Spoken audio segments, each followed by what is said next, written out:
tenemos el privilegio y autorizado por Enrique, que es el instructor a cargo de este curso, de tener al doctor Villani, muchísimos años acá en la casa, y está con dos colegas más, los cuales van a explayarse en temas médicos, podemos hablar así, ¿sí? Que están totalmente relacionados con nuestra actividad.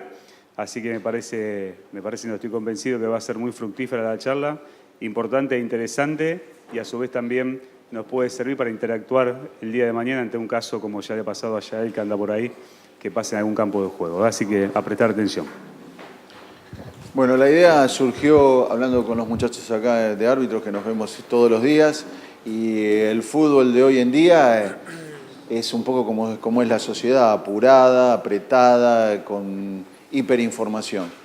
Nosotros sabemos perfectamente que no corre por cuenta de ustedes tomar decisión médica, pero creemos que, bueno, todo lo que le podamos no enseñar, sino hablar acerca de lo que se está viendo mucho últimamente, que son los traumatismos de cráneo, traumatismos de columna, por lo menos que tengan una idea en el caso de estar solos o en el caso que tengan que tomar una decisión que vaya más allá de los médicos.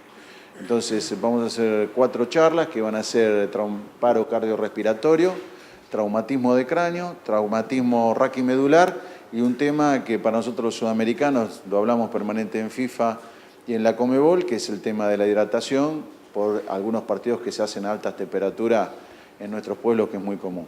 Las charlas van a durar 15 minutos, no queremos que sea algo formal, si alguno tiene ganas de interrumpir con una pregunta no tenga ningún problema, igual de todos modos cuando terminan las charlas vamos a hacer preguntas, tiene que ser muy informal y tiene que ser algo amigable y que todos nos vayamos aprendiendo algo. Bueno, arrancamos con el doctor Mulia, que es el cardiólogo de la Selección Argentina de Fútbol, que va a hablar de paro cardiorrespiratorio. Bueno, buenas tardes a todos. Muchas gracias por la invitación. Es un orgullo formar parte de este curso formativo. En particular, creo que son privilegiados ustedes, que muchas veces les toca estar en estadios majestuosos con todo un personal sanitario a disposición. Pero la realidad es que por fuera de eso, en los torneos amateur, suelen comenzar sin ambulancia, no es necesario presentar un acto físico, pero el partido no comienza si no está la presencia del árbitro. Así que más allá de eso me parece que es importante tomar conciencia y tener algunas herramientas conceptuales. Creo que también es importante llevar esto a la práctica, como para ni más ni menos poder salvar una vida. Vamos a empezar hablando de lo que es la parada cardíaca, que es una entidad que comúnmente llamada muerte súbita y está relacionada fundamentalmente por las causas que la producen a problemas cardíacos. Esta es la definición de muerte súbita. La muerte súbita se define como la muerte debida a cualquier cardiopatía que ocurre fuera del hospital, por supuesto, antes de transcurrida una hora del comienzo de los síntomas. Hablamos de cardiopatía porque, como les decía recién, la causa más frecuente es la muerte súbita de origen cardiovascular. Puntualmente en la población de la que ustedes pertenecen, que son deportistas jóvenes, menores de 35 años, hay una causa que es la miocardiopatía hipertrófica, que es una enfermedad cardiovascular de origen genético, y consideramos nosotros los cardiólogos que hacemos medicina del deporte que la forma más eficaz de tratar esta muerte súbita es la prevención. Por suerte tiene una muy baja incidencia, alrededor de 1 por cada 100.000 deportistas, es mayor en personas de raza negra, es más frecuente en hombres que en mujeres y, como les decía, el mejor tratamiento es la prevención. Dentro de los pasos de prevención de muerte súbita tenemos que hablar de las evaluaciones médicas precompetitivas que hoy son obligatorias. Por supuesto que con esto solo no alcanza, no es posible alcanzar el riesgo cero, por eso cada tanto se observan o se conocen casos de muerte súbita, incluso en personas que uno supone están completamente estudiadas. Pero lo que quería que les quede a ustedes es que esos jugadores tienen que presentar un apto y tienen que haber sido evaluados correctamente. Esa evaluación tiene que ver con un interrogatorio, fundamentalmente sobre síntomas personales y antecedentes heredofamiliares, por esto que les comentaba, de que la primera causa de la muerte súbita tiene origen cardíaco y dentro de esa enfermedad un origen genético. Bueno, el examen físico correspondiente y algunos estudios complementarios acorde, en este caso, a los deportistas. Desde hace muchos años ya se sabe que la implementación de un programa de reconocimiento médico disminuye la muerte súbita de origen cardiovascular. Otro método preventivo es la instrucción, por eso desde hace un tiempo se empiezan a generar talleres de reanimación cardiopulmonar en determinados clubes.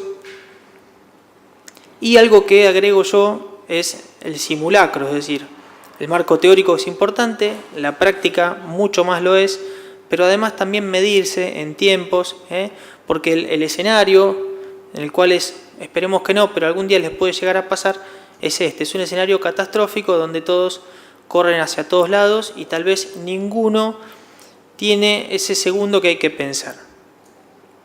Generalmente van a ver que los jugadores se ponen a abanicar a la persona que está caída.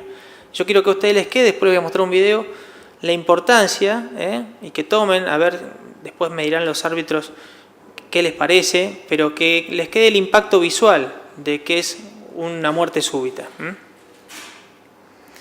Estos son los distintos escenarios, desde ámbitos internacionales, el fútbol amateur del domingo, pero también es importante aprender RCP para la vida, para uno mismo, para uno que puede ser víctima o para los familiares.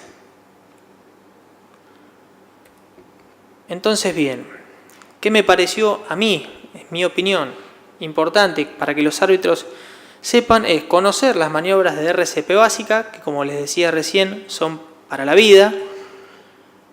Y también me pareció importante que reconozcan el acceso a la ambulancia y el sitio de evacuación, corroborando que no se encuentre obstruido. Yo miro bastantes videos y tomo tiempos y demás en cuanto a los diferentes casos de muerte súbita que hubo y otros casos que por ahí son golpes, traumatismos, etcétera. Yo me refiero al sitio de evacuación, el lugar por donde trasladan al jugador después de una lesión importante. He visto casos que por ahí sale el carro por un lado y después termina cruzando toda la cancha porque debía salir por la otra esquina. En un traumatismo creo que tenemos más tiempo. Creo no, estoy seguro que tenemos más tiempo, pero en un paro cardiorrespiratorio no tenemos tanto tiempo. Entonces hay que minimizar esos errores. Es importante saber que la ambulancia tiene que llegar al jugador en una muerte súbita y no el jugador a la ambulancia.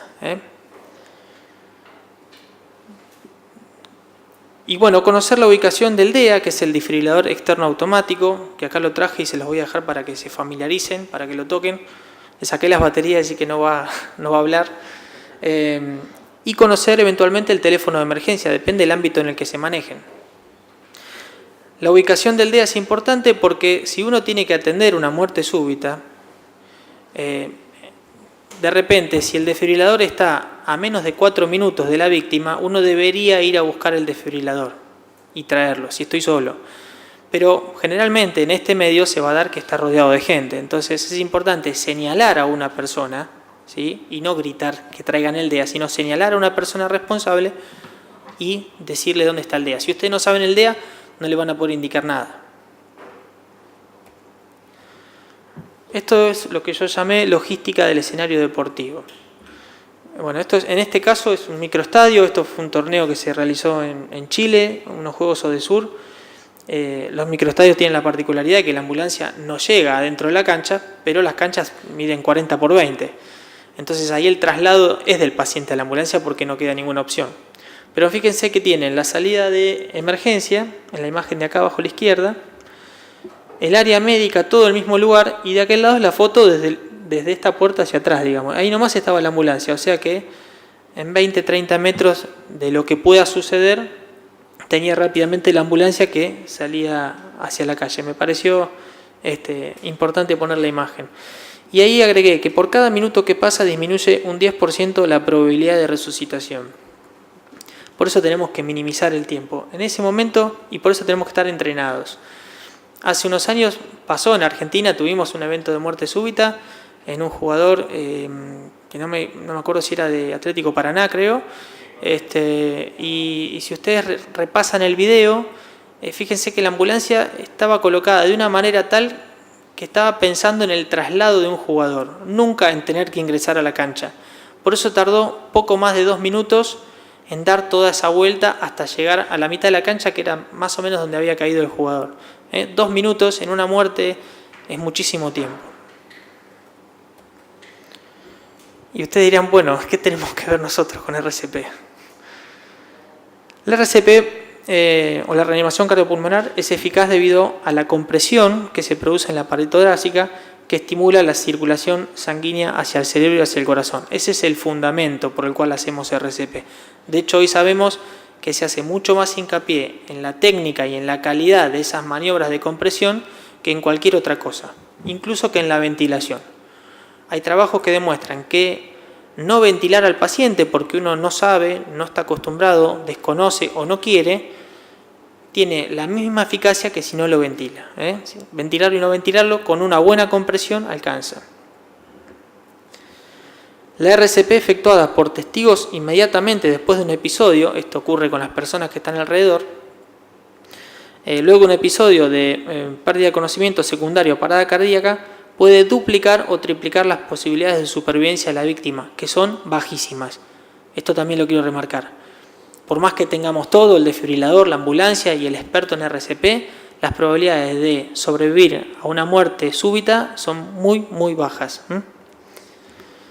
En muchos episodios de parada cardíaca extrahospitalaria, las primeras personas que atienden a la víctima son los testigos del episodio, por eso remarco esto, que podrían llegar a ser ustedes. Y estas son las personas que tienen la oportunidad de aplicar de manera inmediata las maniobras de RCP. Esta es la cadena de supervivencia, tal vez lo más importante de la charla. Es el llamado telefónico, es decir, se descompensa el paciente, ustedes ven el desplome del jugador en la mitad de la cancha, enseguida hay que activar el SEM, el Sistema de Emergencias Médicas. Se comienza con las maniobras de reanimación hasta traer el desfibrilador o directamente traigo el desfibrilador si está ahí nomás cerquita. Y luego el traslado. Dentro de los pasos generales, y esto no es un curso de reanimación cardiopulmonar, creo que eso deberíamos eventualmente realizarlo, deberían ustedes realizarlo, esto es simplemente para que se lleven una idea. Lo más importante es evaluar en principio si la víctima responde o no responde, y uno puede ahí mismo comprobar además si respira. ¿Cómo compruebo si respira? Simplemente mirando, ¿sí?, si expande el tórax. Bien, activo el sistema de emergencias médicas, que es buscar el DEA o pedir que alguien me lo traiga, llamar a la ambulancia. Comprobar el pulso es un paso que lo vamos a obviar, es un paso médico, pero muchos de ustedes que son deportistas saben palparse el pulso carotidio, no hay que perder más de 5 segundos en eso. Y se comienza así con los ciclos de compresión, que son 5 ciclos por 2 de ventilación, o 5 ciclos de 30 masajes cardíacos. Entonces, evalúo la respuesta, tomo a la víctima de los hombros y exclamo si está bien, si se encuentra bien. Compruebo si respira, el paciente no responde, enseguida ya activo el SEM. En el caso de ustedes, se me ocurre que directamente cuando ven una víctima que se desploma sola, como después les voy a mostrar un video, digamos, hacen el llamado para que ingrese el médico. Si la víctima respira, se la pone en posición lateral de seguridad, que es esta, extendiendo el brazo, uno de los brazos y pasando el otro por debajo del cuello. Es muy fácil volcar al paciente de costado. De esa manera evitamos que se aspire. Van a ver, en el fútbol es común que algún jugador hace un cuadro convulsivo o un síncope, un desmayo, sobre todo después de un traumatismo, y alguien enseguida entra y lo pone de costado, es por esto. También van a ver que le meten los dedos adentro de la boca y eso no es conveniente porque va a perder los dedos. Comprobación del pulso lo vamos a obviar. La efectividad de las maniobras de RCP constituidas únicamente por compresiones torácicas y sin comprobación inicial del pulso del paciente es comparable a las técnicas de RCP tradicionales. Por eso les decía que no pierdan el tiempo en si tiene o no tiene pulso. El paciente se desplomó, no responde, veo que no respira, ya tengo que activar el sistema de emergencias médicas e iniciar las compresiones.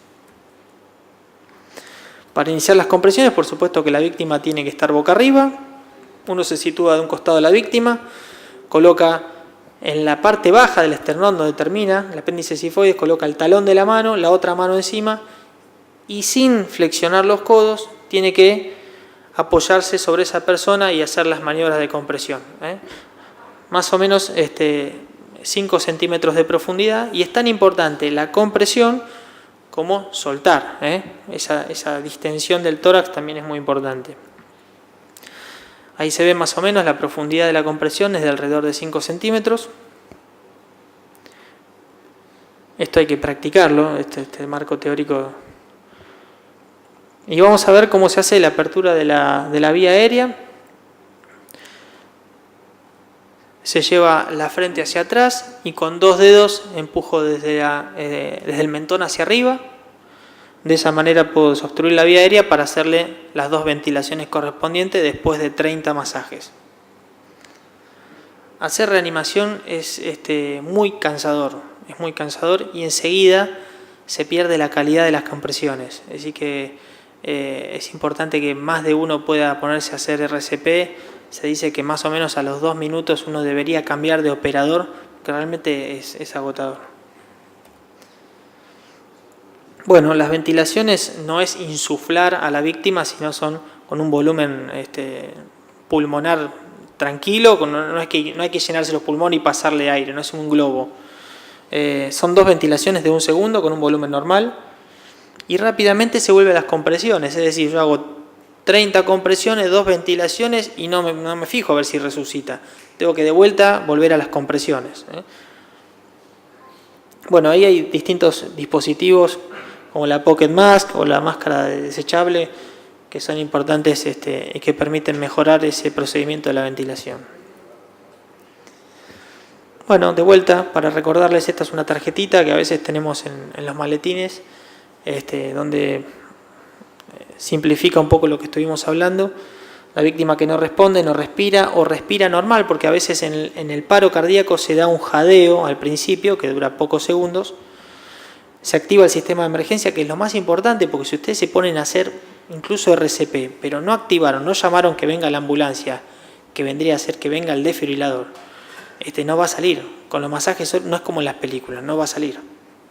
El masaje cardíaco apunta a un paro cardiorrespiratorio, a una asistolia, cuando no hay actividad eléctrica del corazón, cuando no late, nosotros decimos que está en paro o está en asistolia, y las maniobras de reanimación intentan llevar no a un ritmo normal y que el paciente salga caminando, sino a un ritmo que sea desfibrilable.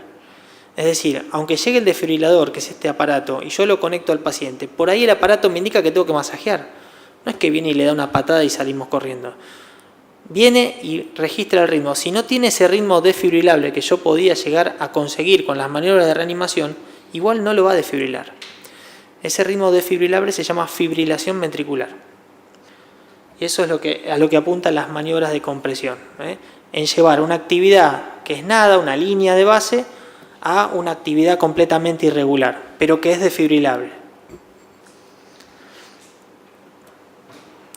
Bueno, acá es un poco lo mismo.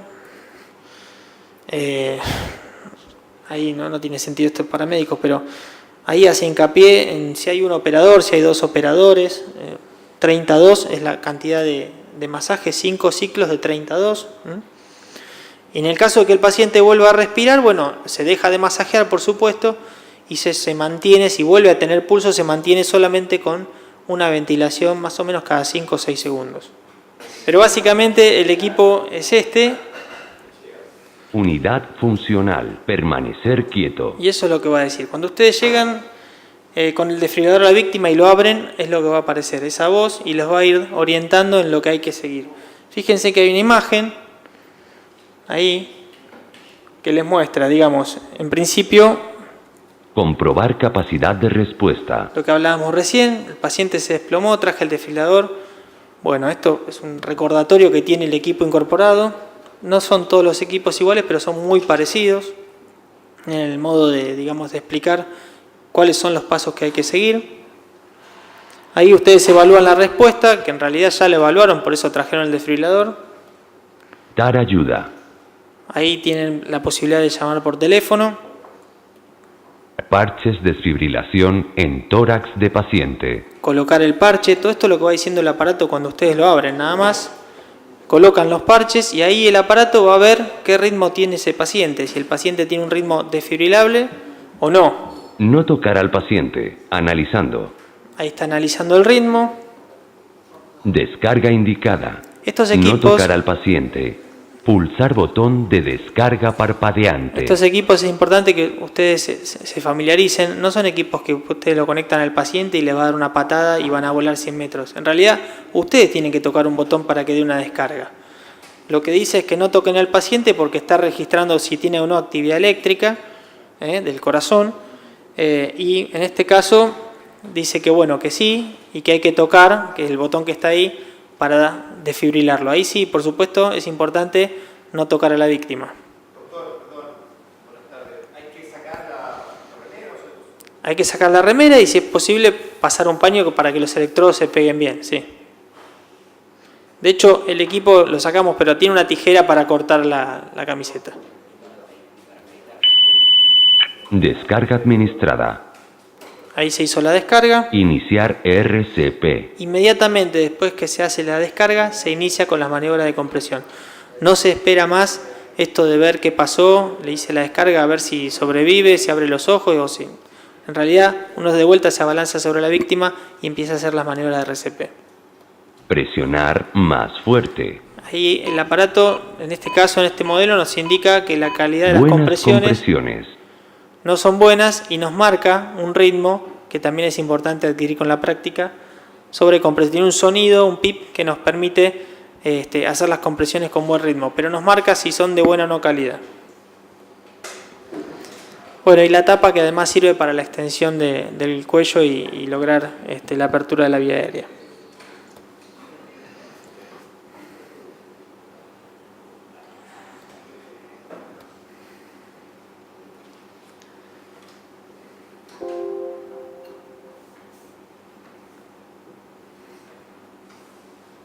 Bueno, ya estamos terminando.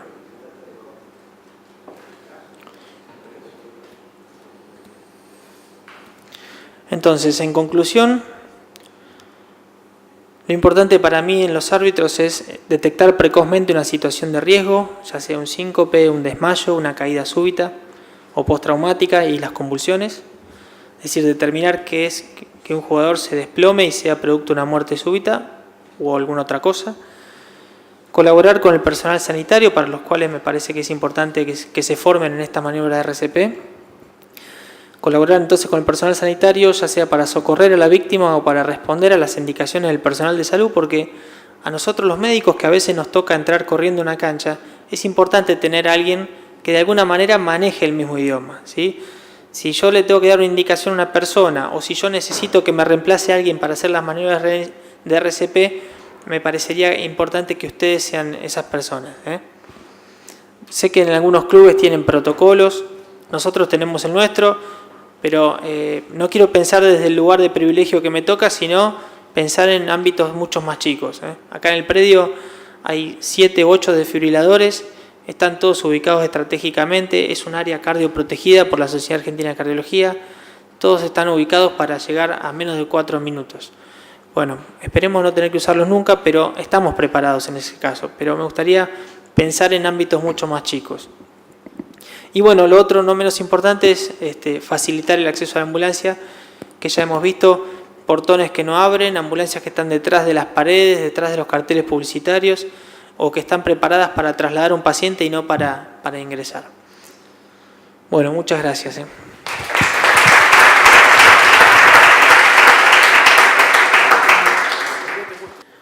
A mí me toca hablar de conmoción cerebral, un tema que está hoy en día bastante publicitado a expensas de películas que han surgido, casos que son más frecuentes y obviamente la cinética del juego que ha aumentado muchísimo en cuanto a la violencia de los traumatismos que hay, esto fue aumentando. El objetivo de la charla es por ahí mostrar y concientizar el manejo y qué ocurre cuando pasa una conmoción cerebral en un campo de juego, demostrar que el árbitro es parte importante para el rápido tratamiento de esta patología, como decía recién Matías.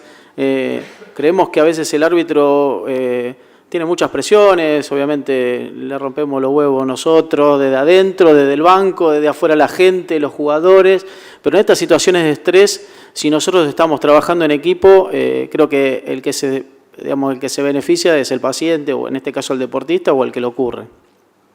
Obviamente valorar las herramientas de evaluación y difundir la gravedad que representan estos traumatismos en el deporte, que a veces uno por ahí no le da mucha bolilla, pero porque no ocurre ninguna cuestión grave a posteriori.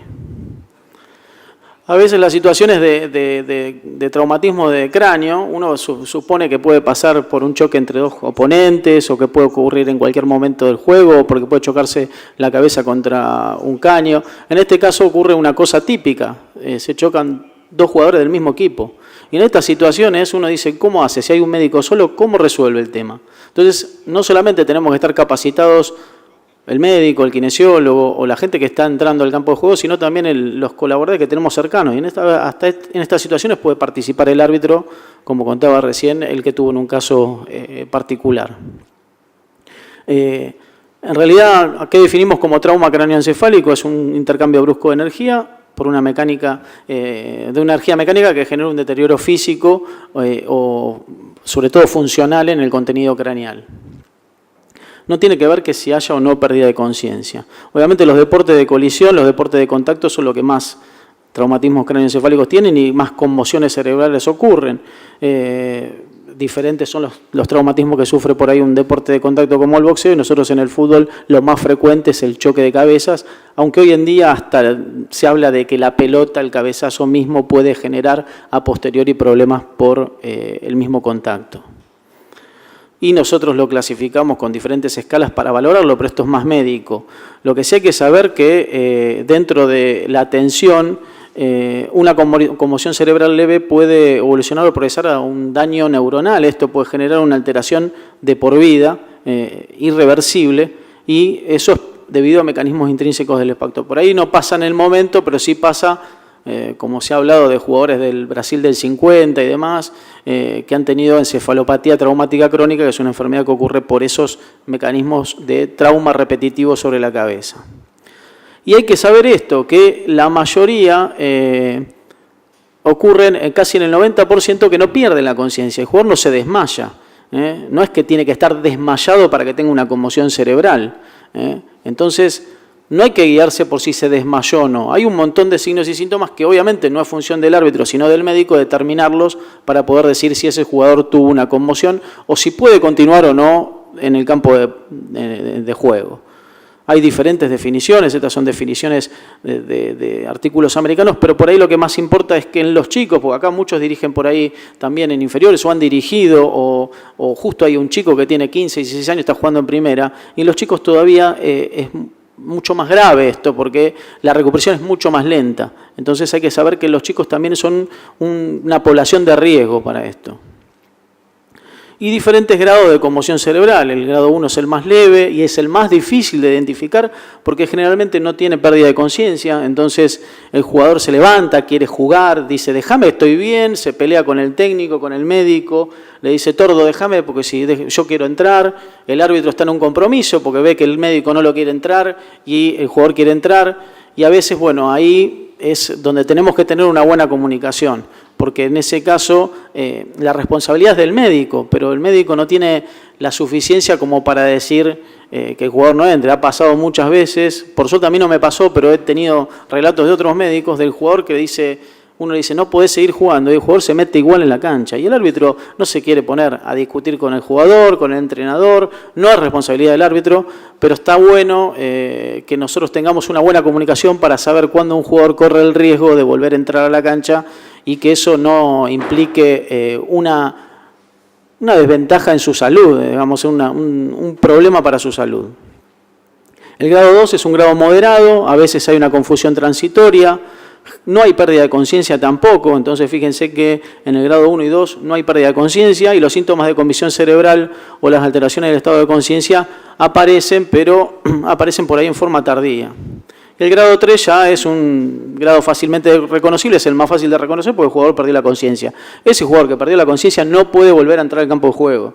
A veces pasa que nosotros del banco no vemos, como le pasó en el caso de Andrada hace poco, no porque el médico lo quiso meter por más de que se había fracturado, primero no sabía que se había fracturado la mandíbula, y segundo porque no lo vio que se desmayó. A veces, por ahí cuando charlábamos con Tucho, la realidad de tener en FIFA el VAR y demás, el VAR médico sería, digamos, entre comillas, tener un aviso, che, mirá que se desmayó para el médico de equipo, es una ventaja, porque en la vorágine del juego, en técnico que está delante dando indicaciones, que te tapa justo un jugador que se cruzó, podés ver o te puede pasar desapercibido que ese jugador estuvo un instante, pero estuvo con un cuadro de pérdida de la conciencia. Y ese jugador no puede seguir jugando por reglamentación. Y dentro de la Conmebol, ya desde hace unos años, desde el año 2016, salió una reglamentación para poder actuar diferente en los casos estos de emergencia. Hay una regla específica que nos llegó a todos los médicos que estábamos en torneos de Conmebol, que decía que en el caso de sospecha de dos casos particulares, uno es sospecha de paro cardiorrespiratorio y el otro sospecha de conmoción cerebral, el médico puede entrar al campo de juego sin autorización, sin que se lo llame, Y segundo, en el caso también de un paro cardiorrespiratorio también. Obviamente en ese caso, en el caso de conmoción cerebral, se le da la potestad al médico de poder evaluarlo dentro del campo de juego durante 3 minutos. Eso es fundamental y son los primeros instantes lo que uno necesita. A veces nosotros tratamos de ser prácticos, pero no pensamos en las personas que nos quieren ayudar, que unas son ustedes. Y ustedes no saben cómo por ahí ayudarnos. Por eso la idea era de estas charlas también decirles. Por ahí para nosotros en una conmoción cerebral nos pueden ayudar sacando a los jugadores de ahí. Porque viene uno y lo quiere agarrar, el otro lo quiere tocar, el otro le pega un cachetazo, se ponen a sacar la remera y a dar viento que no sirve para nada. No es una cuestión de juzgar al jugador, porque el jugador por ahí no tiene la información y también es una tarea nuestra informarlo y saber cómo reaccionar en esas situaciones. Pero bueno, en esa situación lo mejor por ahí es alejarlos, ¿no? Retirándose el árbitro y decir, muchachos, vengan para acá, dejen trabajar y listo. Eso es una forma de ayudar. Así que lo que se hace son 3 minutos de evaluación intracampo de juego y después se llama lo que se hace, que es el sideline, que es la evaluación por fuera de la línea de campo de juego, que eso ya depende del médico el tiempo que lo quiere evaluar. Tratamos de tomar algunas cosas de otro deporte que lo hacen mucho mejor. Uno es el rugby. En la conmoción cerebral en el rugby es un tema muy frecuente y ellos lo hacen muy bien y el árbitro cumple un rol importante. El rol del árbitro en el rugby, yo empecé de médico de rugby antes del fútbol, fue lo primero que hice y obviamente esto es una cuestión también de educación y respeto. El jugador de rugby le tiene un respeto atroz al árbitro y lo que dice el árbitro está bien, discuta lo que discuta. Entonces, cuando hay un estado así o una situación así, el árbitro comanda también la situación. Entonces, bueno, a futuro, no se sabe, de 5, 10, 15 años, ojalá que sea así también para el fútbol. Difícil, pero bueno, ojalá que sea.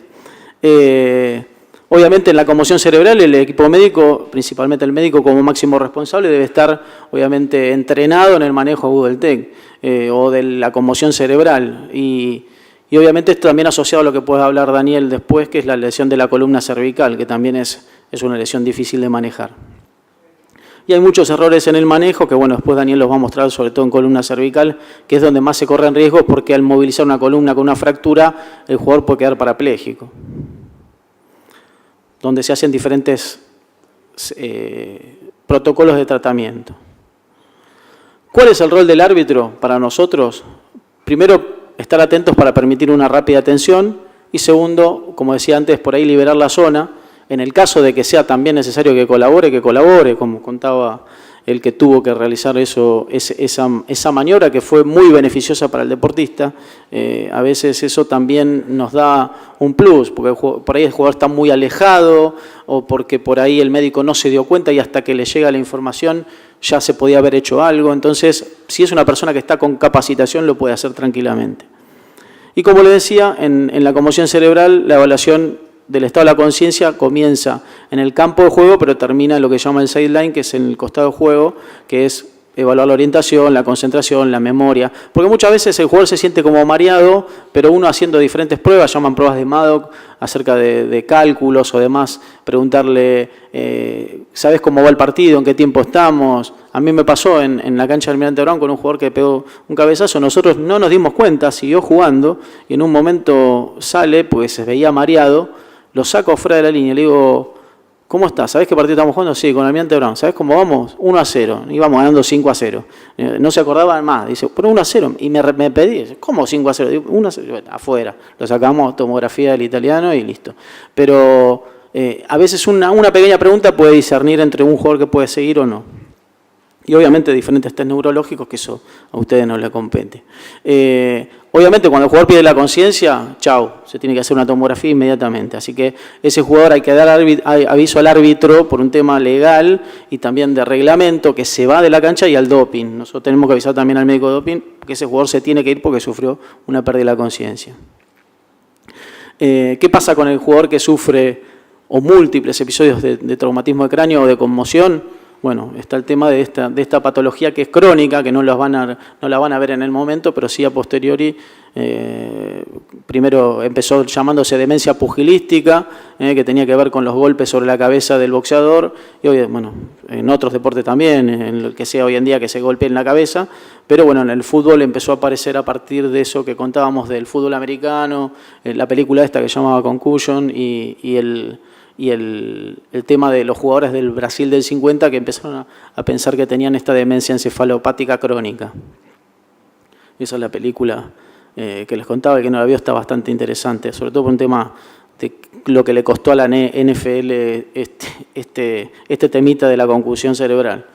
Y estas son algunas muestras de, por ahí, situaciones en las que el médico no actúa a veces por ahí limitado a ciertas situaciones. No, esto es del rugby. En el rugby hay mucho. Es decir, uno apunta que en el futuro nosotros en el rugby por ahí podamos hacer esto. En el fútbol, entrar a atender sin estar haciendo gala de ir a perder tiempo, que el médico pueda entrar a atender y que el partido siga. Bueno, van a ver, hay situaciones de partido en las cuales el médico entra a atender y el partido continúa. Situaciones en las cuales hasta los rugbyers pasan por arriba del médico atendiéndolo. Entonces, no creo que venga un jugador y nos patee en el culo estando atendiendo a uno, pero bueno, la idea es que a futuro el tema de las lesiones en el fútbol, en el fútbol sobre todo hay mucho problema porque el jugador a veces simula, lo pone en un aprieto al técnico porque lo del otro equipo dice está haciendo tiempo, el médico no sabe en qué situación está el jugador porque hasta a veces nos cuesta a nosotros discernir si está haciendo tiempo o no. Entonces, bueno, es importante llegar en algún momento a lo que es el rugby en ese sentido, no el deporte. Y esto fue un caso que pasó en Copa Sudamericana, en la final. El arquero cae de muy mala manera, queda inconsciente. Y bueno, en esta situación, fíjense, el médico tarda en llegar un poquito. Mientras llega, van a ver que uno se mete y lo da vuelta. Si este jugador tenía una lesión cervical, se podía haber quedado paralítico o parapléjico porque le movieron el torso dejándole el cuello suelto. Entonces, a veces es mejor no hacer nada que hacer algo mal. Entonces, si no sabemos qué vamos a hacer, esperemos a que actúe la gente que sabe. Bueno, en conclusión, difundir la importancia del conocimiento de esta entidad clínica. Obviamente, siempre la responsabilidad es del médico, pero es fundamental estar rodeado de gente capacitada, incluida el árbitro. Mejorar la seguridad deportiva, obviamente esto es parte del reglamento. Y educar al árbitro, como así también al futbolista. Nosotros tratamos en la pretemporada mostrarles un poco a los jugadores qué son estas cosas para que entiendan. Es más, a mí me pasó que dimos una charla de pretemporada, fuimos a jugar un partido con San Lorenzo Mar del Plata, Marcos Díaz tuvo un golpe en la cabeza, estuvo un rato en la cancha y me decían, ¿y nos diste la charla y por qué no lo sacaste? Digo, porque todavía no tenía un criterio de exclusión. Cuando él me dijo, me estoy mareando afuera, pero bueno, a veces nosotros tenemos que estar jugando en qué nos cuenta el jugador y qué dicen los compañeros, y a veces le damos información y esa información tal vez nos la retrucan a nosotros. Entonces, la educación es fundamental. A medida que el jugador vaya entendiendo por qué son las cosas, creo que les va a ser mejor y va a ser también mejor para ustedes, porque si ustedes dicen, no, dejen que, si el médico dijo que no entre, ellos también van a entender realmente. Y que nosotros queremos que, más allá de los resultados y de lo que implica el fútbol, la salud está por encima de todos. Así que creo que es muy importante educar al árbitro, así como al futbolista, para trabajar en la prevención. Y bueno, acá está el caso que tenemos acá, el compañero que actuó de esta manera, obviamente en un traumatismo de cráneo, con pérdida de conocimiento, la situación que el médico, fíjense que se retarda un poco en la atención, y él al tener conocimiento y ponerlo en una posición de seguridad fue muy beneficioso para el manejo del trauma en el primer momento. Así que creemos que a veces los roles bueno, ahí el acceso de la ambulancia y todo a veces se complica, por eso creemos que hay que protocolizarlo de manera más clara y que sea información que esté previamente a que ocurran las cosas, porque si no, obviamente, ¿a dónde está la ambulancia? Y sí, ahora en el momento de la desesperación uno puede hacer cualquier cosa. Y por último les muestro esto que es un video que hicieron la UAR acerca de conmoción cerebral y que hacen, digamos, una información, les dan información a los televidentes, a los jugadores, a todo el mundo acerca de lo que es la conmoción y qué ocurre, haciendo también un roleplay, una actuación de una situación. Pero bueno, es muy importante la educación en el rugby.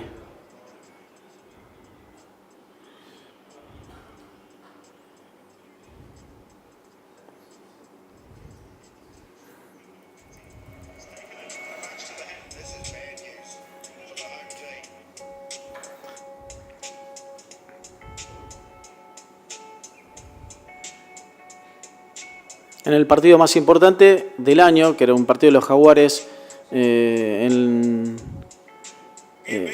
el estadio de Vélez, hicieron... A una linda jornada.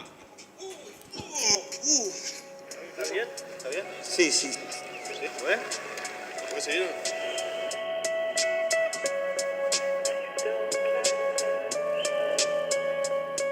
Buenos días, bienvenidos a este test match de hoy donde juegan los... ¿Cómo te llamas? ¿Sabés dónde estás? Es una conmoción. Saquémoslo por prevención. Vamos. ¿Qué pasó? ¿Se llevaron puesto al Siempre, el mensaje es ese, siempre sacarlo por prevención, es lo fundamental. Después tiempo de evaluación hay, el tiempo de la evaluación es a cargo del médico, pero en ese momento siempre hay que sacarlo por prevención. Lo mismo pasa con los jugadores. Y a veces uno dice, bueno, a mí no me va a pasar, yo soy el árbitro. Yo he visto fracturas en árbitros, he visto fracturas. Hay pocos casos, pero hay veces que el árbitro por ahí en una posición que está, un jugador viene con vehemencia de espalda, se da vuelta, se lo lleva puesto. Y bueno, a veces tenemos que estar atentos todos, a cualquier situación. Así que es muy importante también concientizar y educar para estas cosas. Bueno, hola, ¿cómo andan? La idea es, el puntapié inicial lo dio recién Fernando, así que yo voy a continuar con otra parte, él se adelantó un poquito y ya les dijo, y tener en cuenta que el traumatismo de cráneo muchas veces va acompañado de un traumatismo raquimedular, al menos un traumatismo de cráneo es un traumatismo raquimedular, si un traumatismo de la columna, muchas veces cervical, hasta que se demuestre lo contrario. Por lo tanto, lo importante es no subestimar, no solamente es un traumatismo, sino acordarse también que puede haber una lesión de la columna cervical. Y como bien dice ahí, son todas las lesiones traumáticas que afectan las diferentes estructuras de la columna. No solamente tiene que haber una lesión del hueso, puede haber lesión ligamentaria, lesión del disco, lesiones, etcétera, que pueden ir acompañados, y a veces en forma conjunta como luxofracturas. Tienen que saber también que, si bien es de baja incidencia, es muy poco común, tienen que saber que son gravísimas. Es decir, una lesión de la columna cervical en un deportista, créanme que es realmente muy, pero muy grave. Entonces, tener en cuenta que la principal complicación que va a tener esto, obviamente, y crean que no debe ser nada lindo, contar con una cuadriplegia para un deportista. Entonces, esa es la mayor complicación que podemos tener con un traumatismo de cráneo con compromiso de la columna cervical. Entonces, fíjense que dentro de los deportes que vamos a encontrar, el fútbol está dentro de un moderado riesgo. Y si tal vez vamos a hablar por puesto, les puedo asegurar también que aquí, no porque me toque ser un arquero sin manos, el arquero es el que más generalmente sufre este tipo de complicaciones. Fíjense, de repente, este tipo de casos, a veces un festejo, no arranca el video, ¿no? A ver, ahí va. Fíjense, puede ser tranquilamente una causa de muerte. Festeja el gol este chico y fíjense ustedes.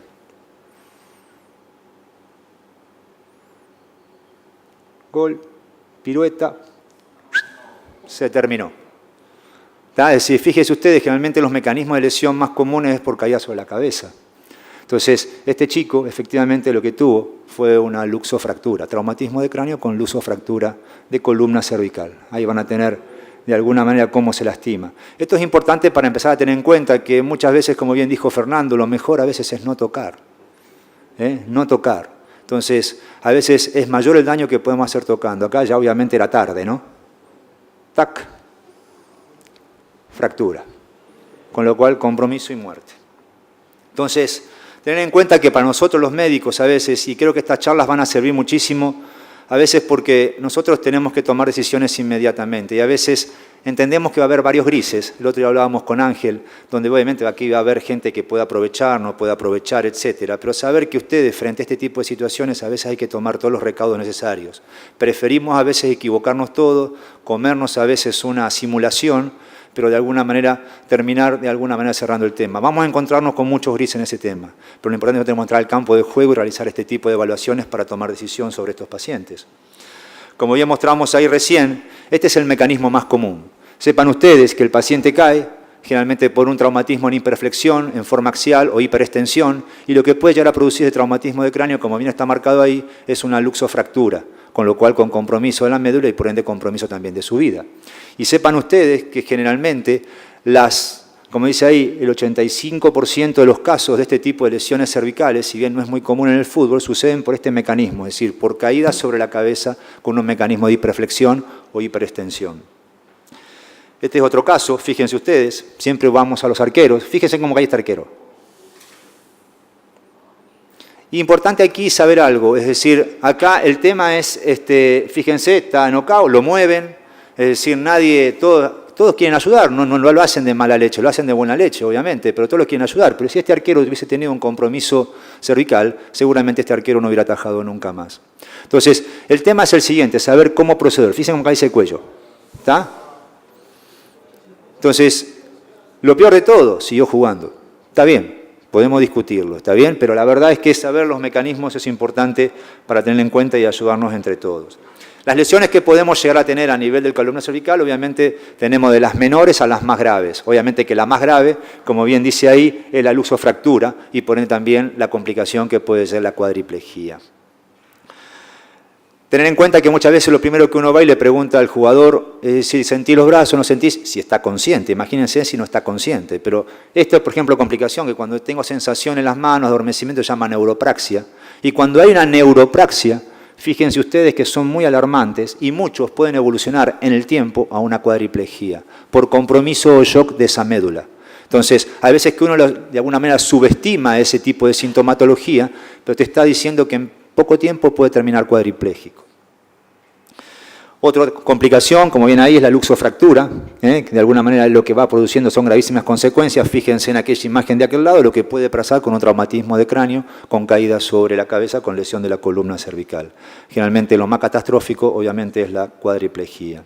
Lo importante aquí es, muchas veces este tipo de lesiones se producen en el traslado, en la inmovilización o por el mal tratamiento. Entonces es importante esto, jerarquizar al máximo las normas de traslado en la urgencia. Y aquí ustedes van a ser fundamentales para nosotros. No es trasladarle a ustedes el problema, ni hacerlos responsables de esto, pero sí que nos ayuden. Si ustedes van a ser los primeros que seguramente van a estar más cerca del jugador. Y al jugador que se acerque para mover este tipo de deportistas, aléjenlos. Porque con muy buenas ganas esta gente va a querer ayudar y lo primero que va a hacer va a querer darlo vuelta o moverlo o despertarle a cachetazos. Con respecto a esto también, la lesión medular, como dijimos en este tipo de patologías, es lo más común y obviamente la patología final puede llegar a ser su lesión cervical. ¿Qué hacemos generalmente con el manejo en el campo de juego? Generalmente lo ideal es hacer simulacros, como bien dijo antes el doctor Mulia, ya no solo en la parte de la muerte súbita, sino también en el traslado y en el movimiento de los traumatismos cráneoencefálicos con o sin y un compromiso raquimedular. Entonces es importante que ustedes también practiquen este tipo de técnica. Entonces, lo importante es realizar simulacros. Como bien dijeron, no solamente le va a pasar a usted en un estadio para AFA, sino también les puede pasar tranquilamente en un lugar, tranquilamente en una escuelita, donde sea. Entonces, es importante instruirlos en la técnica precisa del traslado y colocación del ortesis. Llamamos ortesis al collar.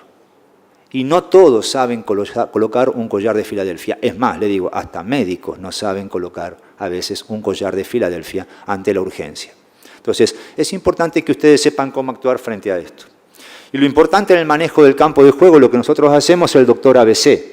Trabajamos en Mills, interpretamos la situación. Ahora vamos a explicar todo esto qué es. Son todos nombres, digamos, para ustedes raros, pero sepan ustedes. El doctor ABC, la interpretación inicial de lesión, si está consciente, puede suceder que no esté consciente. ¿Y saben qué ustedes lo que tienen que tomar más allá de que esté consciente o no consciente? Y tal vez después en el futuro, cuando el VAR médico los pueda ayudar. Cuando un deportista sufre un traumatismo de cráneo y sufre lo que se llama ataxia, ataxia es que ustedes van a ver que el deportista va, sufre el golpe y queda duro.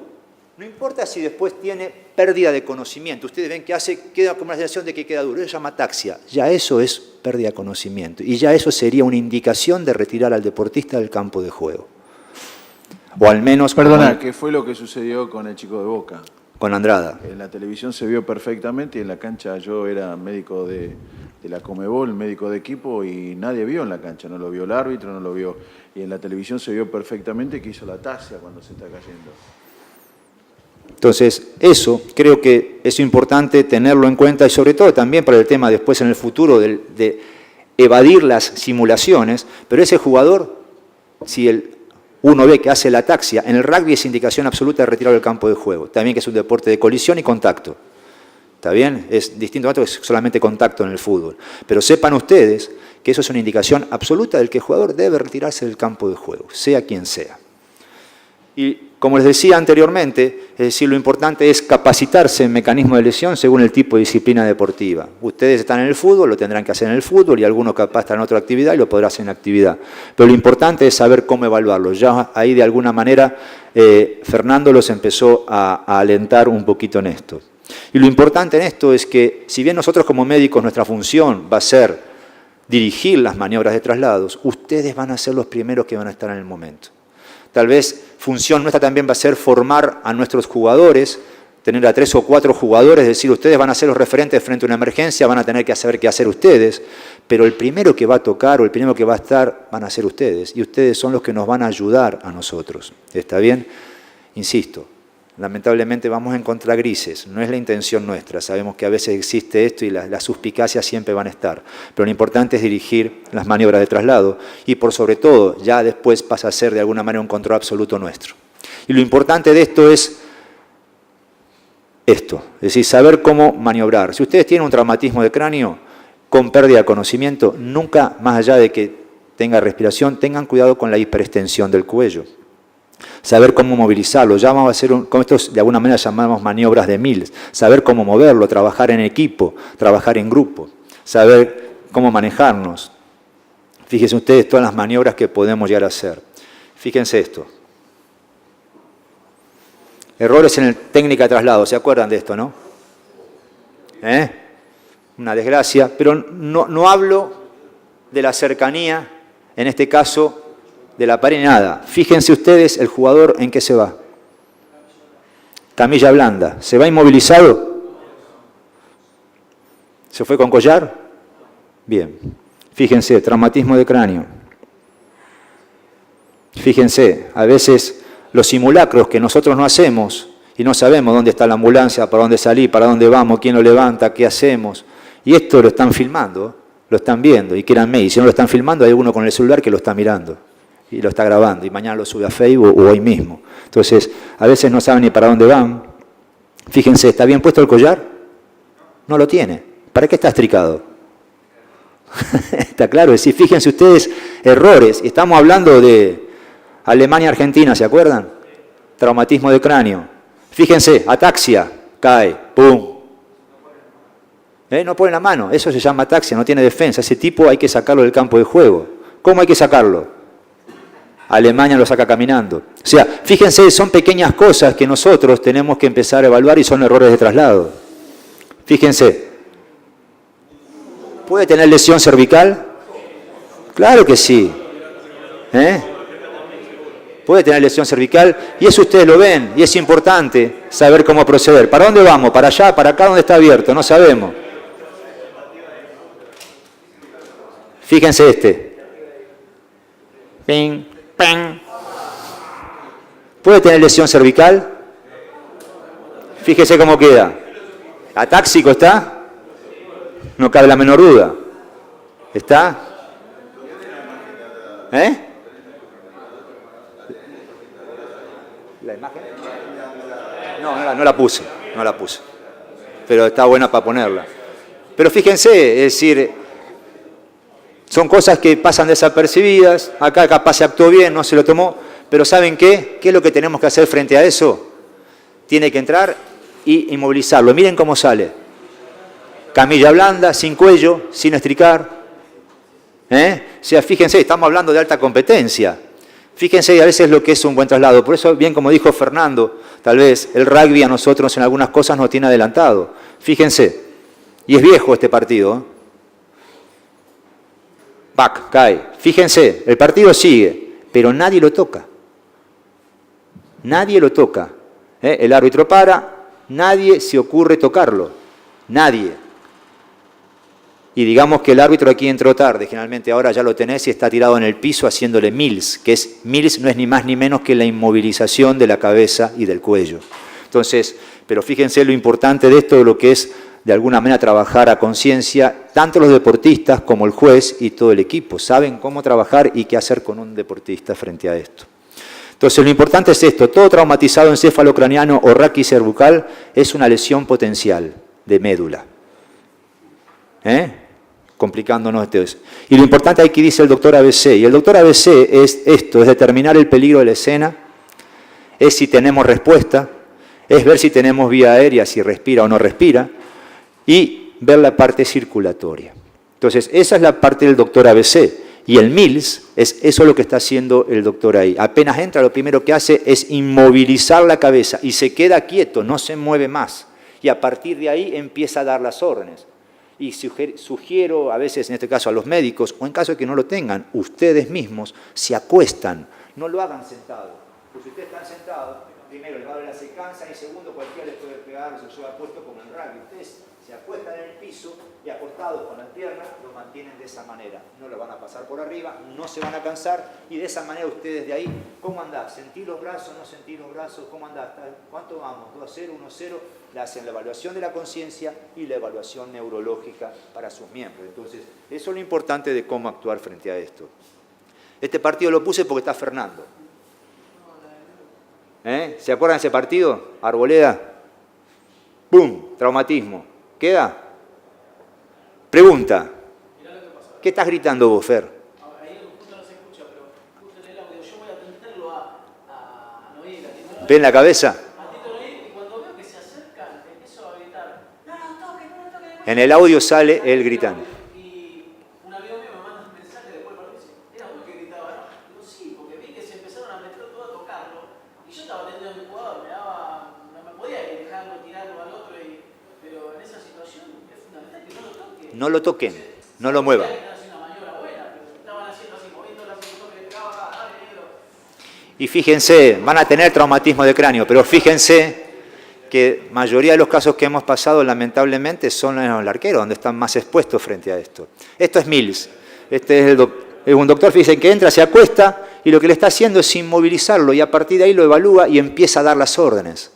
A partir de ahí, él toma el comando y él da las órdenes para todo. Entonces saben cómo trasladarlo, cómo moverlo. Llegó, se acostó, le agarró la cabeza y nadie más lo mueve hasta no estar inmovilizado y trasladarlo. Pero él a partir de ahí maneja todo.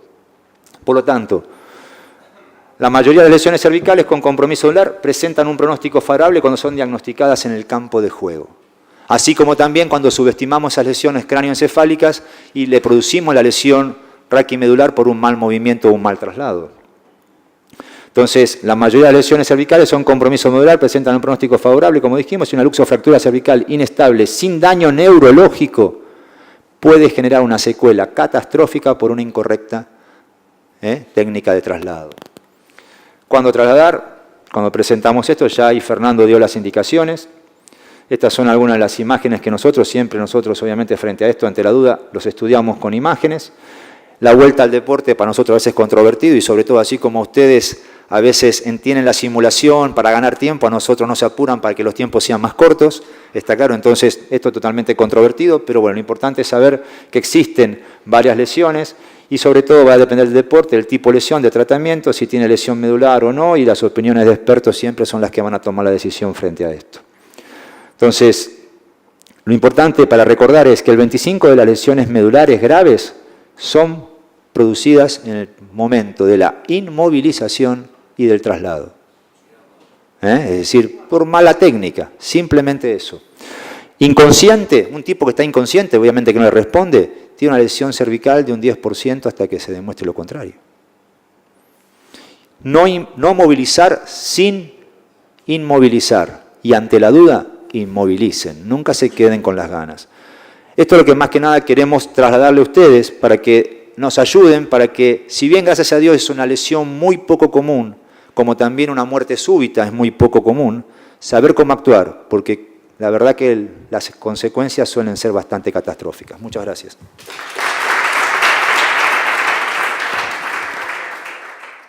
En primer orden, gracias Tucho por la invitación, un placer para mí poder estar acá con ustedes, compartir un momento.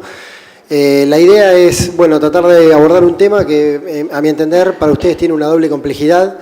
En primer orden, lo que pueda pasar con el jugador, porque estuvimos acá revisando algunas cuestiones que siempre tienen que ver con el jugador, pero esta temática es algo que también lo aborda a ustedes, porque es una problemática que también ustedes la pueden sufrir en el medio del campo de juego, y por eso vamos a tratar de darle una doble lectura. La problemática de la deshidratación, que es la que tiene que ver con una situación patológica durante el juego, y después la situación preventiva, que es la que ustedes pueden llevar adelante para tratar de no caer en el mismo pozo que puede caer un jugador. ¿Bien? Bueno, los objetivos a revisar es comprender riesgos de la deshidratación deportista en primer orden, ¿sí? Después identificar los momentos de descanso de enfriamiento, que a partir de 2014 la FIFA los determinó como cooling break, que son los momentos de pausa por encima de los 32 grados, que vamos a revisar de qué trata esto. Identificar estadios de hidratación previo al esfuerzo, cómo de manera subjetiva o de manera un poco más objetiva ustedes pueden reconocer cuál es su estadio previo a salir al campo de juego y revisar recomendaciones generales de hidratación durante el juego. Estos son un poco los objetivos de la charla. Una de las particularidades que tiene la deshidratación respecto al tema de lo que propone la ICCAIM es que en posicionamiento de categoría de evidencia es una de las cosas que más impactan en cuanto al rendimiento deportivo y en cuanto a cuestiones patológicas que pueda sufrir un deportista. Entonces, podemos hablar de un montón de factores que hablan de por sí del detenimiento que puede generar en el juego en determinado deportista, pero la deshidratación es un caso que muchas veces se da como sobreentendido y es, a mi entender, una de las principales problemáticas que tanto el jugador como el árbitro puede sufrir y que muchas veces lo dejamos pasar por el solo hecho de leerlo como nada, el tomar un poco más de agua o el tomar un poco más de bebida deportiva y no poder cuantificar ese tomar un poco más de agua o tomar un poco más de bebida deportiva. Vamos a mostrar algunas gráficas que refieren a que, fíjense por ejemplo qué es lo que pasa en una reposición de fluidos y en un estadio en donde no se reponen fluidos, en donde en la medida que se va extendiendo el volumen de juego, qué es lo que va pasando con la frecuencia de los individuos. O sea, una frecuencia cardíaca baja cuando nosotros tenemos una restitución con fluidos y en la medida de que nosotros omitimos de tomar fluidos, solamente por el solo hecho de no tomar líquido, independientemente del líquido que fuere, la frecuencia se empieza a disparar, ¿sí? Ahí tenemos una cuestión que de fisiológica pasa a patológica solamente por omitir una toma de fluido. Respecto al tema de rendimiento, verán que a diferentes temperaturas ambientes, ¿sí? Acá generalmente lo que se hace es, se pone a un sujeto en una cinta ergonométrica, ¿sí? Y en duración X se lo pone a rodar. Entonces lo que hace es una toma de bebida y en función a cómo, ¿sí? Va sosteniendo el esfuerzo en diferentes temperaturas ambientes, se va haciendo el corte. Fíjense acá que a los 30 grados de temperatura, la duración del sujeto arriba de una bicicleta ergonométrica es casi a la mitad de lo que ocurre con un sujeto a 11 grados de temperatura o a 20 grados de temperatura. Con lo cual estamos hablando de que por encima de determinada cantidad de temperatura, el rendimiento deportivo de un sujeto, el rendimiento deportivo de ustedes, ¿sí? Como árbitros en juego, puede caer a la mitad, ¿sí? Hay otros factores fisiológicos que en la medida de que se van distorsionando ya pasan a un terreno patológico, como el aumento de la temperatura corporal central, bueno, la elevación de la tensión cardiovascular, como vimos en la primera gráfica, la alteración de la función metabólica, la alteración de la función del sistema nervioso central. una mayor utilización del glucógeno, que esta es una cuestión que es netamente aguda y que muchas veces se resuelve con una correcta toma. En primer orden de líquido, ¿sí?, de agua, y en segundo orden de bebida deportiva. Porque, o sea, el tema de la caída del glucógeno se da por dos cuestiones. En primer orden, por no tomar líquido que tenga hidrato de carbono para que el glucógeno no decaiga, ¿sí? Pero si nosotros omitimos bebida que no tenga hidrato de carbono, también eso condiciona una caída glucogénica que se adelanta a un estadio en donde un sujeto está bien hidratado. Así que ahí tenemos una condición a contemplar. No creo que salga el video, porque a ver si sale el video, porque... Ah, sí, ahí está, sale el video. Miren, esto es extrapolado a otro deporte, pero quiero que vean un poquito de qué trata este video, porque me parece que es súper gráfico de lo que puede pasar en un campo de juego también. Quizás no tan condicionante como acá, porque acá, bueno, nada, se juega sobre carpeta, en US Open o Australia Open, hay 39, 40 grados de temperatura y la reflexión solar es terrible. Ahí ya se empieza a complicar. Esta es Azarenko, estaba jugando con la novia de Gago, la argentina, Gisela Dulco, mujer. Fíjense, ese gesto que habla de la pérdida de coordinación fina motora, es imposible que ocurra en un sujeto que está todo el día pegándole a la pelotita. Es imposible, no hay ninguna posibilidad de que una deportista de esa talla, ¿sí?, que quiero que agarre el número 8, el número 9 del mundo, pero que yo soy el número 2 del mundo, pueda darle una pelota en un saque. Entonces, hay cuestiones que no se pueden contemplar solamente por un estadio de deshidratación. Bueno, claramente después la jugadora, no nos vamos a extender, se va en silla de ruedas. Lo que tiene el tenis, que como bien decían acá los compañeros míos, nosotros debemos aprender de otros deportes, trabajan con un índice que es el índice de calor, en donde no solamente se refleja qué es lo que pasa con la temperatura dentro del campo de juego, sino que le suma un segundo condicionante, que es el condicionante de la humedad. Que yo creo que acá en Sudamérica hay que tratar de prestarle un poquito más de atención, porque quizá más en Europa Central o en otras partes del mundo, en donde el impacto de la temperatura es lo que rige, qué es lo que pasa con los sujetos dentro del campo de juego, acá toma una dimensión el tema de la temperatura, porque hay países como Venezuela, como Colombia, en donde la humedad relativa suele dispararse muchísimo. Y cuando se empieza a cruzar un aumento de la temperatura, y ese aumento de la temperatura hace un cruce con una humedad relativa en donde se dispara, podemos entrar en riesgo. Fíjense que acá hay sujetos en donde, por ejemplo, a 32 grados de temperatura, con una humedad relativa de 40 grados, están en una instancia verde, de no problemática, pero manteniendo la misma temperatura y disparando la humedad relativa a un 80%, que es una condición que podemos encontrar tranquilamente en Colombia, ¿sí?, ya nos vamos a un índice de calor que nos pone en una zona totalmente desfavorable, porque incluso nos pasa la barrera del amarillo, ya nos ponen en circuito naranja. Entonces son dos condiciones que tenemos que tratar de reflejar. Nosotros igual, de todas maneras, debemos tratar de manejarnos un poco por reglamentación FIFA, a partir de que en 2014 se traslada el Mundial acá a Sudamérica, y contemplando de que la problemática de la deshidratación acá en Sudamérica por esta condición de humedad y de temperatura es más compleja, se incorpora el cooling break, que son estos parates, estos descansos de enfriamiento, ¿sí?, en donde nos habla la FIFA de que por encima de los 32 grados de temperatura se recomiendan los descansos de enfriamiento.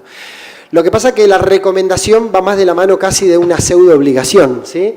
La idea es tratar de que esos descansos de enfriamiento tengan una duración de 3 minutos, hay uno cada medio tiempo, o sea, a los 30 minutos y a los 75 minutos, y que esos 3 minutos se adicionan después de cada uno de los bloques, dependiendo de dónde se realizó esa pausa, ¿sí?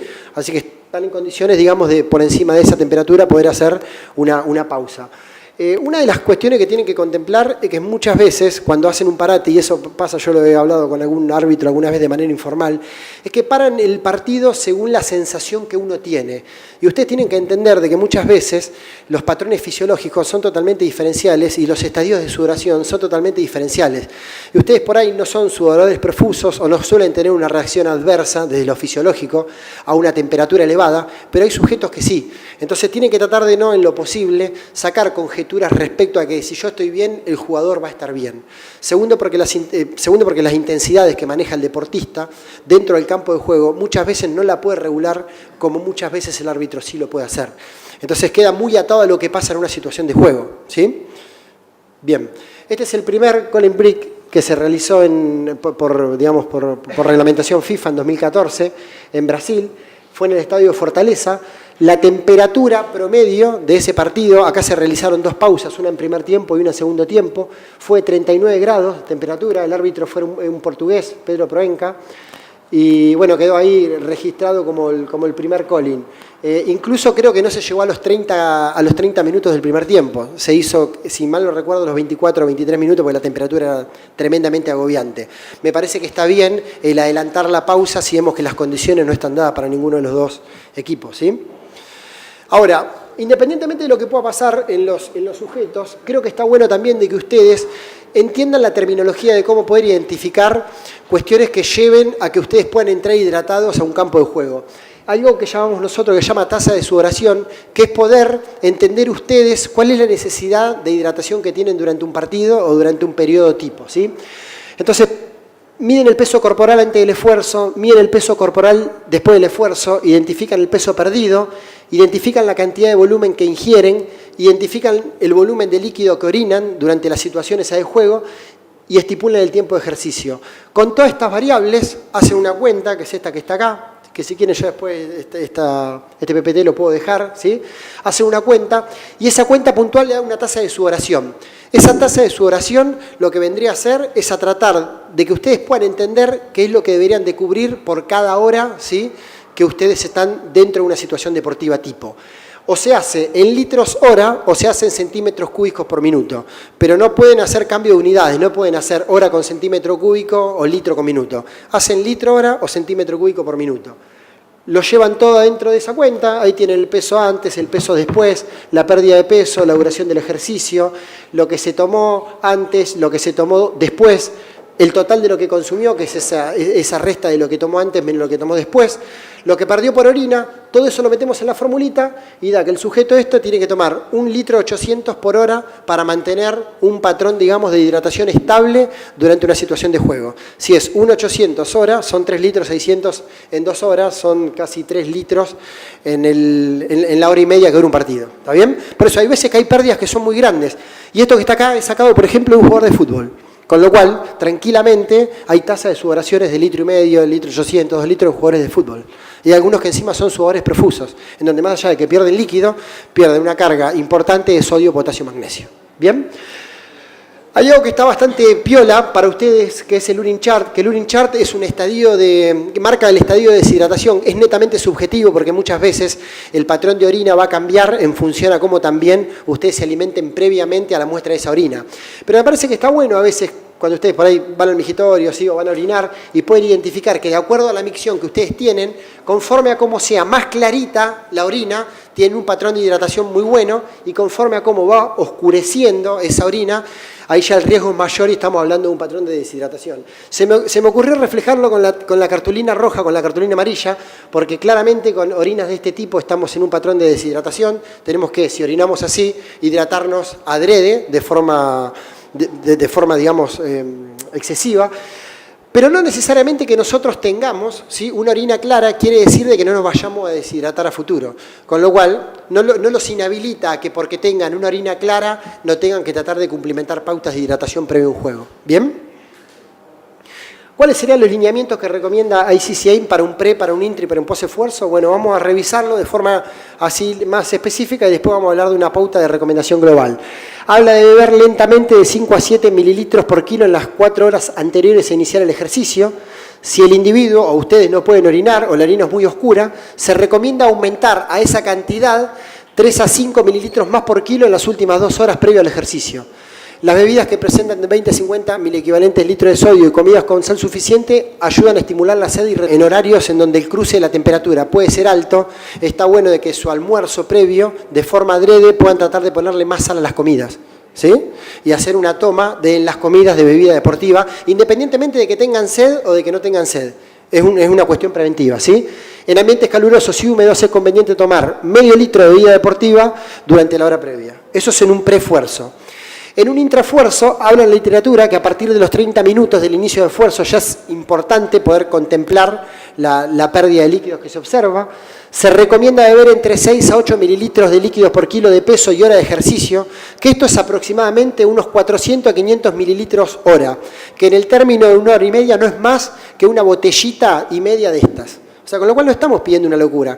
Lo que pasa es que vamos a tomar una botellita y media si nosotros cubrimos bien el pre y si nosotros cubrimos bien el post. La idea es tratar de darle bien al tiro en las 3 instancias, ¿no? La temperatura ideal de los líquidos debe oscilar entre los 15 y los 20 grados de temperatura. Esto también es importante, porque cuando ustedes tienen mucha sed, el estímulo sensorial los lleva a tomar bebidas muy frías. Y la bebida, cuando está muy fría, difiere de la fisiología y de la temperatura que tiene nuestro estómago, y nuestro estómago tiene que nivelar la temperatura de la bebida para que el patrón absortivo sea un poco más alto. Entonces lo que conviene es que siempre que nosotros metamos una bebida, la bebida esté en una temperatura cercana a la temperatura que puede tener nuestro estómago, para que la absorción de esa bebida sea un poquitito más alta. ¿Se entiende? Lo que pasa que nuestro primer dispare sensorial va a ser el tomar una bebida fría porque hace un calor bárbaro. Bueno, pueden tomar bebida de manera tal de que la puedan tomar de mejor manera y después, si quieren refrescarse para con una bebida un poco más fría, lo pueden hacer. Pero siempre la toma mayúscula o la mayor de las tomas tiene que ser con una bebida cercana a los 15-20 grados de temperatura. ¿Bien? En el posesfuerzo, la rehidratación debe hacerse lo más pronto se pueda, ni bien finalice el ejercicio. Si la disminución del peso es superior al 2% del peso, se conviene siempre salar más los alimentos de la próxima comida, independientemente de que ustedes no tengan ganas de salarlo, ¿sí? Y siempre más o menos para contemplar cuánto tienen que tomar, la idea es poder hacer una compensación del 150% de la pérdida de peso.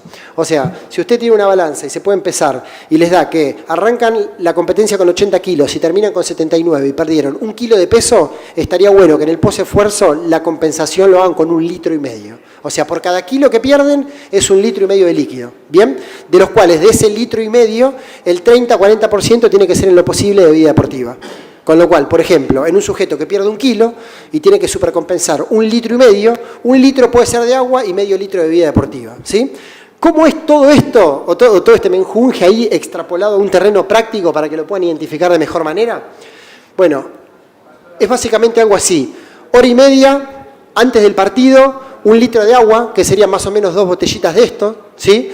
Cuando están haciendo la entrada en calor, independientemente de que tengan o no sed, puedan tomar media botellita de bebida deportiva. Recomiendo de que si hace más de 25 grados en el lugar, sea obligatoriamente bebida deportiva. Si son menos de 25 grados de temperatura al momento del encuentro, puede ser con agua. Pero por lo menos en la entrada en calor, tratar de tomar media botellita de medio litro de bebida deportiva o de agua. En la intracompetencia es tratar de entender de que tienen que tomar estos 700-750 centímetros cúbicos. Ahí hay dos lecturas. Si la temperatura es muy elevada, por encima de los 25-30 grados, conviene que toda la toma sea con bebida deportiva, porque hacemos una reposición de líquidos, una reposición de hidrato de carbonos y una reposición de minerales. Si la temperatura es por debajo de los 25-30 grados, podemos tomar 500 centímetros cúbicos de bebida deportiva y otros 250 o 500 centímetros cúbicos de agua. ¿Bien? Y también la recomendación es que, independientemente de que ustedes no tengan sed, al terminar el partido o al terminar la competencia de forma inmediata, puedan tomar medio litro de bebida deportiva. El otro litro adicional de agua lo toman en el momento que quieran, pero ni bien termina el partido, tengan o no sed, para hacer una reposición de fluidos, para hacer una reposición mineral y para hacer una reposición glucogénica de la pérdida energética que tuvieron en el partido, tomar una botellita de 500 centímetros cúbicos de bebida deportiva.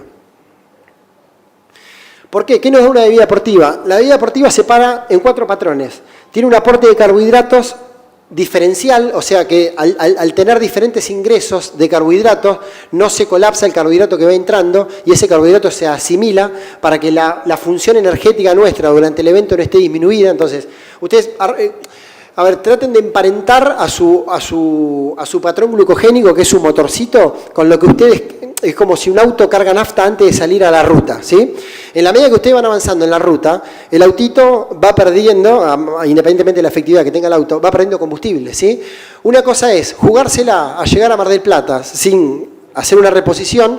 Otra cosa es entender de que si yo hago una reposición, no hay manera de que yo me quede sin nafta. Bueno, un poco la idea es esta, entender de que si yo voy metiendo bloques de bebida deportiva, estoy seguro de que no me voy a quedar nunca sin nafta. Una bebida deportiva, para que sea bastante tolerable, tiene que estar en un aporte del 6 al 8% de hidrato de carbono, que son más o menos todas las que están en juego, Gatorade, Powerade y demás. Tiene un aporte mineral, con lo cual también ayuda a compensar la caída de sodio, de potasio, de magnesio, y son isotónicas, con lo cual el patrón absortivo de esas bebidas son bastante más fáciles de asimilar a otro tipo de bebidas. ¿A qué me refiero yo cuando hablamos de otro tipo de bebidas? A las bebidas energéticas, ¿sí? Que también a veces están tan de moda, tipo como, no sé, el Red Bull o el Speed, ¿sí? Que tienen un aporte energético disparado, pero la osmolaridad es compleja. Entonces, genera una hidratación práctica a la hora de la toma, pero no funcional a nivel fisiológico, porque como la bebida no es isotónica, eso genera una deshidratación intracelular en el momento en el que yo estoy tomando esa bebida. ¿Bien? Y a la vez, como para hacer un cierre, entiendan de que cuando nosotros contemplamos la toma de bebida dentro de un episodio deportivo, ¿sí? No lo hacemos solamente para ver qué es lo que pasa con un potencial estadio de deshidratación. Tenemos que contemplar esta gráfica. Fíjense que nosotros, en la medida de que vamos aumentando el flujo de entrenamiento, el flujo de competencia, necesitamos determinada cantidad de hidrato de carbono para que me sostenga ese esfuerzo energético que yo estoy realizando, ¿sí? En el caso del fútbol, yo no me voy por encima de la hora y media. En el caso de que haya un suplementario, penales y demás, ¿me puedo llegar a ir a las 2 horas de juego? Bueno, en el caso de que fueran 2 horas de juego que dice la literatura, de que yo en el bloque de los primeros 60 minutos, con agua y con pequeños buches de bebida deportiva me puedo arreglar. Pero a partir de la hora, no alcanza con agua. Yo tengo que meter, aunque sea, un bloque de 30 gramos de hidrato de carbono. ¿Cuánto es un bloque de 30 gramos de hidrato de carbono? La cantidad exacta que tiene una botellita de 500 centímetros cúbicos de bebida deportiva. Entonces, contemplemos, ¿sí?, a la bebida deportiva como una herramienta que nos evita un estadio potencial de deshidratación a futuro y también una merma energética a evitar por parte del deportista, que ayudaría a mejorar un poco la situación de juego, y de ustedes, porque son los que juegan también. ¿Bien? Perfecto. Bueno, muchísimas gracias.